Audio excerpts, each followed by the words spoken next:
I'm watching and reacting to 86 on the Patreon. I just finished episode 9, and I gotta say, after finishing the first episode, I was like, oh, this is gonna be this fast-paced action, robot jocks, like mech warrior thing going on. And while there is a lot of action and there is mech type stuff, I just was not ready for the sadness and the depression that would come with the seriousness of this. But hey, that seems to be a common denominator in anime, but I am definitely really enjoying watching it. So one of the positives with watching this on the Patreon has been the audio experience. The sound design is great, specifically the soundtrack. I've really enjoyed that. We're going to do an analysis video of the opener right here. Now, I've only heard the shortened version, the anime version. This is going to be the full version. This is a first-time listen. I am very excited. Let's go.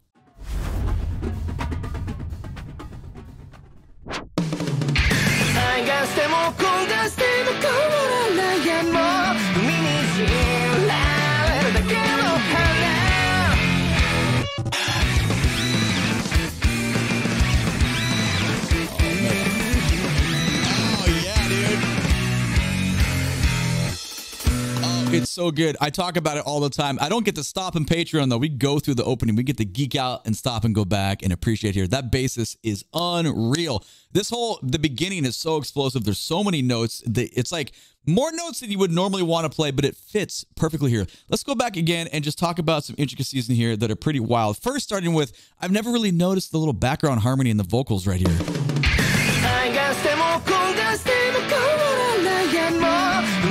Yeah, that is designed really well. And it's cool because I think I always get distracted on the fill that's coming in. But man, that is gorgeous on the vocal side of things.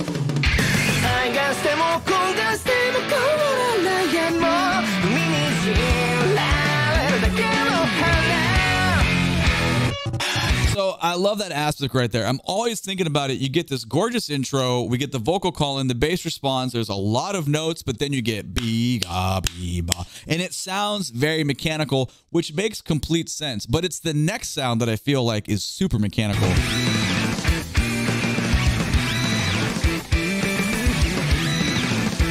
That makes me feel like, I mean, it could be a couple things. It could be, well, maybe you haven't seen the anime. Let's just say it could be some specific voices that are talked about that it's like kind of shining through here in the opening. It feels kind of like a drill bit, though. It feels like the screech of metal, maybe some combat. There's a lot of ways you could take that, but I think it's completely accessible and correct to the level of action and violence that is included in this. So it's screaming, man. And it's out of the gate. I'm going to geek out probably the whole time because we never stop on the Patreon. So I'm probably going to stop a lot and just praise this bass player over and over and over. Now, I like the whole rhythm section. Don't get me wrong. I think the band is happening. Like, this is a great opening. And obviously context bias plays a part here. But even if I hadn't seen anything, I would still, I mean, dude, the prowess of what's going on musically it's crazy good. Like, crazy good. We're going to rewind one more time and we'll let it go through. Thank you.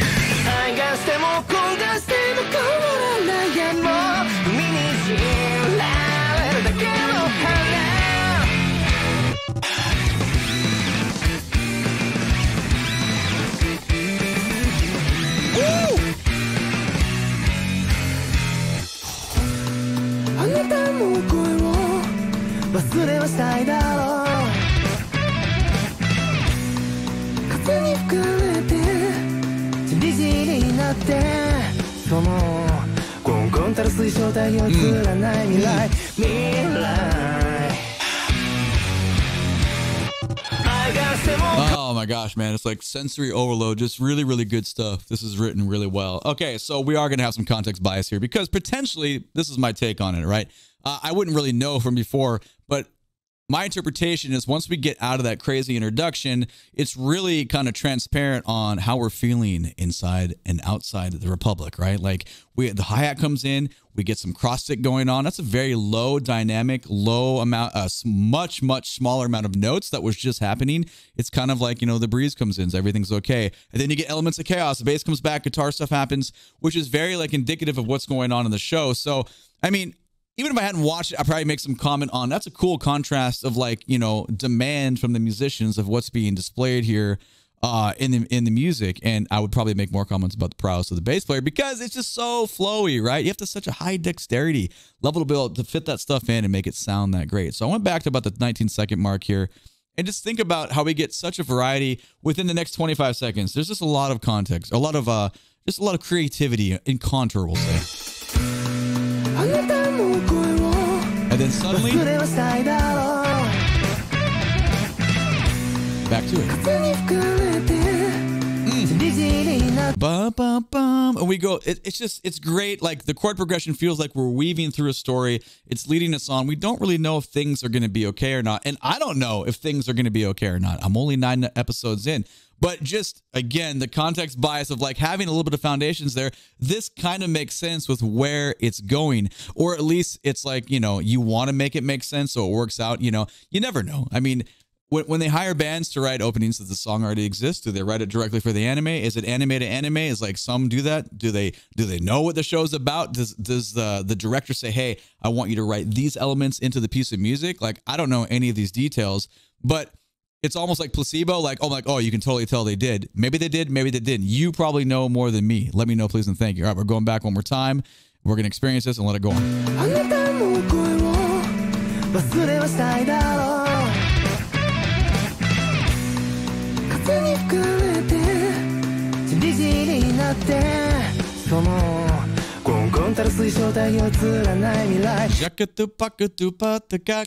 Great vocal delivery. We get some nice the printing of the chords and the guitar. They're not as fuzzy. You can hear some like almost like jazz like voicings. The bass player has some glissandos. Everything's peaceful for a little bit. It's just very suggestive of like, oh, maybe it's not so bad. Oh, but it is though.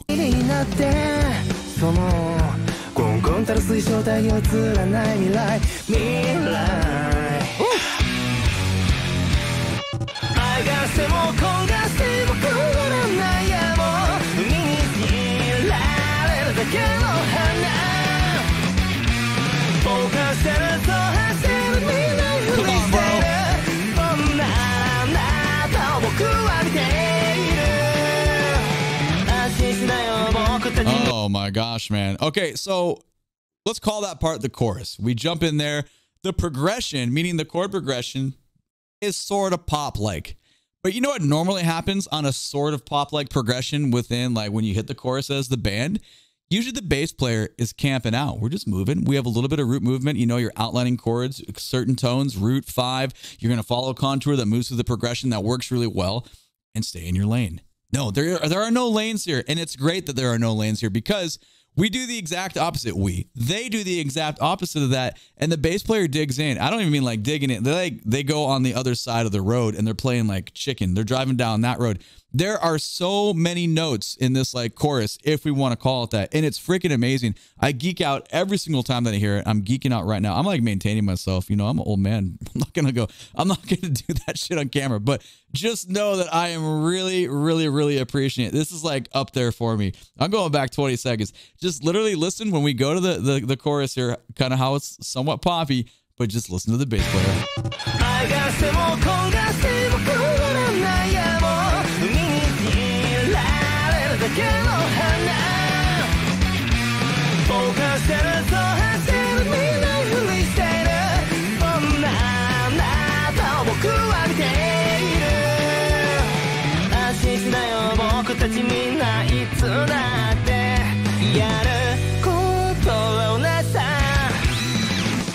So that's cool to come out of that and you just kind of reset that tension because it's there. I would, you know, I'm curious. Maybe it just depends on how you listen to music. Is that bass part distracting to you? Does it take away from the vocals when you hit the chorus?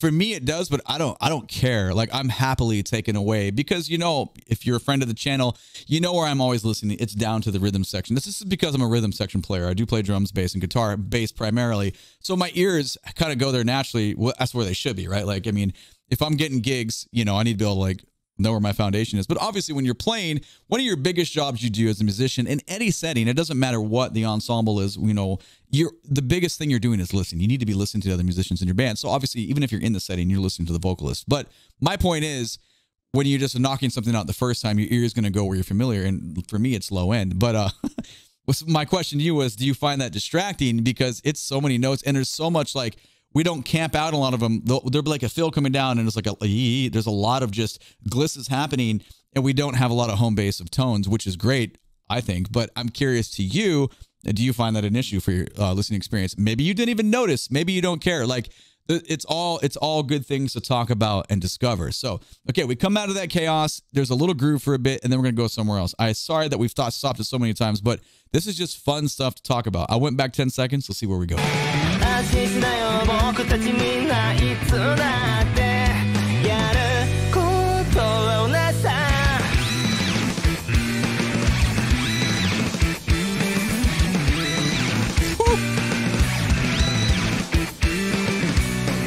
僕の感情のどれ一つとしてもその目に映ることのないものあなたのようにならしたいんだよだろうともそうしたいとも思わないんだよ Okay, well, this is all new to me because this is not included in the anime version of it. Okay, I'm liking it. So now we have a bridge. Boom, ba, ooh, ooh. Listen to that syncopation down the drums. Way less energy, right? We're getting a new groove. The bass player backs off immensely. We get this different style in the vocals, and then the chords are printed differently in the guitar. Okay, this is cool. I'm digging it. Let's go back again and grab the beginning of this.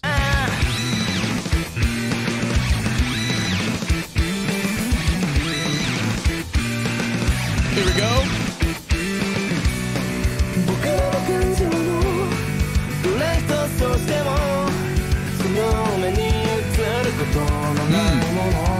Really digging the relationship of the guitar work going across each other. That's really peaceful to listen to. Sorry, I went back a little bit far, too far there for a second. Let's back a couple seconds here. Put your ear in the guitars. I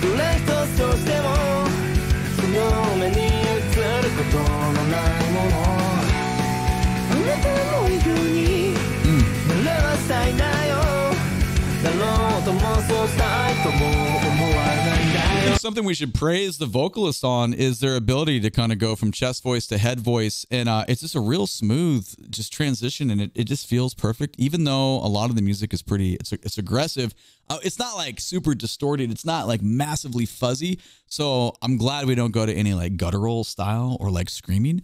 I just really dig the timbre shifts. I don't know how to speak about vocals. Like I'll use like instrument, nomers for this kind of stuff, but I just dig the range that we're getting and just the slight sound differences that are coming out of there. It's pretty nice. All right, let's keep going.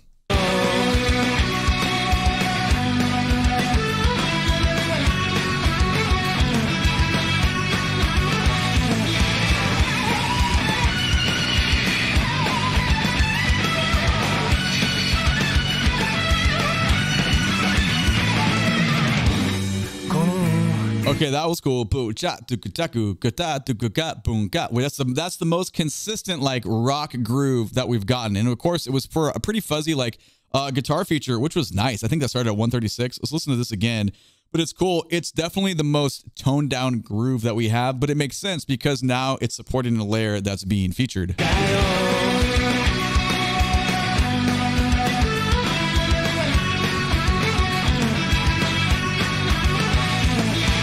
And notice the bass is those are not the right chords I'm singing. But see how the roll is completely different, way more traditional, but they do it because you have to have that as the constant. If you stayed with the amount of notes we're having before, the guitar feature really couldn't be a feature because then everyone's kind of explorer, like everyone's noodling, and it's a lot for, I mean, you could, but it'd be more like almost more like prog like and just a little bit chaotic to the ear. So I think we'll go back one more time. Just put a listen to how the tone of the guitar, by the way, is really nice to listen to, the effect that's going on. But listen down to the bass and how it's just so supportive and how chill the guitars are. Supportive guitars.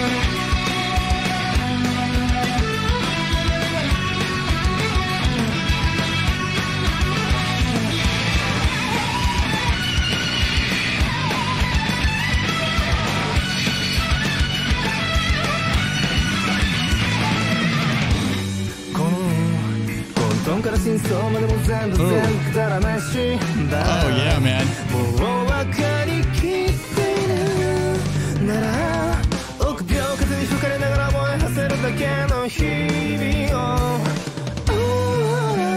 Oh my god.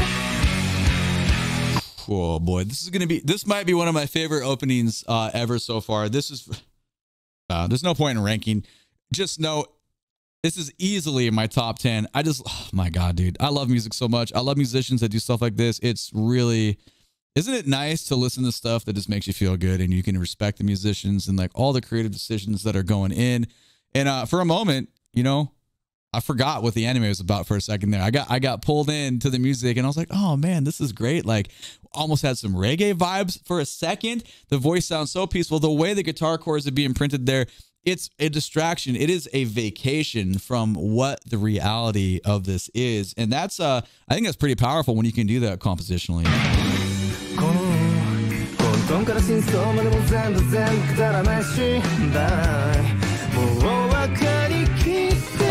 That's a gorgeous vocal line, and I think we need to go back to appreciate the flow, the rhythm of how that vocal line is delivered.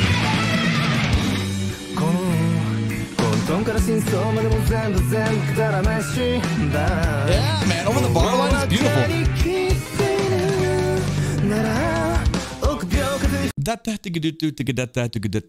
That was a very interesting choice to go right there, because the chorus effect on the guitar stuff, it's like so wishy-washy going back and forth. It's very easy to just be absorbed in like the harmonic like float there within like the structure of the chords and kind of be like, where are we? Oh, it doesn't really matter, because it's so like peaceful for a moment, but then you get that and you're like, wait, where does it end? Where does it end? And then we finally get there. That's a pretty good experience. Let's get it one more time. We'll let it go on this one.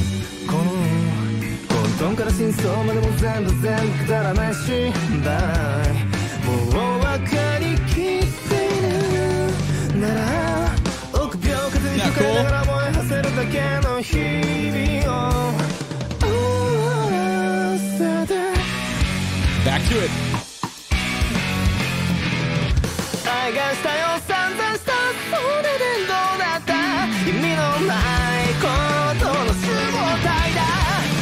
Ooh, yeah, man.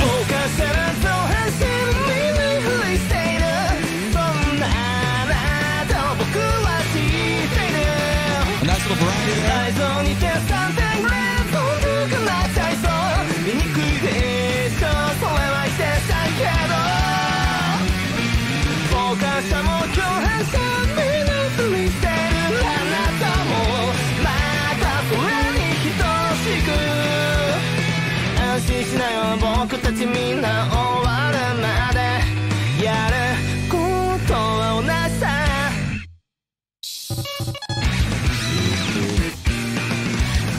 That whole section, that combination of the verses, there was so much variety within there. And even it's funny because I didn't really think I could get busier in the bass line. It just did a tiny bit. And then there was like this little double stop thing that happened. And it's like, okay. So we've heard a lot of variety within a little bit of theme and variation here. Okay. So we had some amazing stuff happen in the verse. We went to a really cool bridge or chorus, and then this bridge section that we had never heard before. So I'm very curious, how does this end here? We're at 309. It goes to 343. Let's see if there's anything else that's different.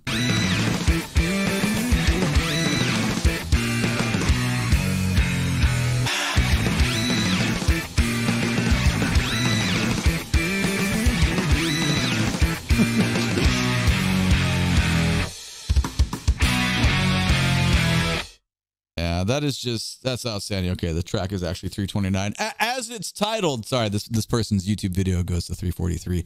I really can't say enough good things. This one has a hold on me, and I know I mentioned the phrase context bias a couple times. I think if even if I had not watched it at all, I like good music. You don't need to give me a storyline to understand what good music is or what good musicians do when creative decisions are great creative decisions. Like, it's the same with, you could say the same thing with bad music. Like, I could critique things. Sorry. There is no right or wrong. There is no good or bad in art. For my preference, I'm always going to stand true to that. But anyway, point being, context helps, but I know what my ears are. I know what I respect. I know, how to understand foundations and give credit to musicians that do great things with their instruments and have a big vision. So for me, this is a pretty important one. I like this one quite a bit. We're going to visit a lot more of the music from 86 for obvious reasons, because like I said before, I feel like the audio experience is a very positive one. So let me know without spoiling anything. I'm only 9 episodes in, so don't say, hey, you need to do the piece when this happens in the anime. Don't say something like this. Just say, hey, here's a link to a piece that you should do. So do that kind of stuff. All right, please. And thank you. My name is Drumroll Tony. Catch me live on Twitch. Link for all the socials down in the video description below. Join the Patreon. Come watch anime with me. It is a lot of fun. We are only missing you. Please and thank you. Click the like button. Subscribe to the channel so you can catch the next one. YouTube thinks you would like one of these 2 videos next. Have a great day. Thank you so much for being here. I appreciate you. Take it easy. Bye-bye.